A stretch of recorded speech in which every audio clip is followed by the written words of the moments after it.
سلام، خسته نباشین. برای بیننده های ما خود به معرفی بگیرین. سلام خدمت شما تمام کسانی که از پرده تلویزیون شما رو بیننده است. اسم پروان جواد کریمی یک از پهلوانان افغانستان. بسیار خوب. چگونه شد که توانستی در این مسابقات به قهرمانی برسی و حس چیست؟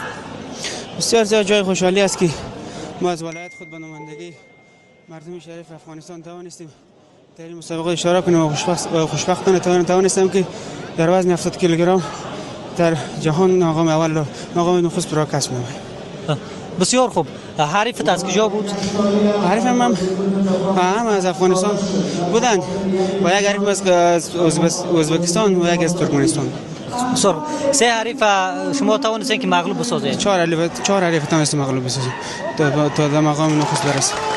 خیلی تبریکتون باشه. گفتنید برای هوادارانتان، برای وطندارا، برای کسایی که شما رو تشویق کردن چیست؟ زنده باشیم، سلامت باشیم. گفتنی خاصی ندارم. یک گفتنی میاد که ورزش بسیار یک چیز خوب است و جوانان وطن رو به ورزش بیاورند.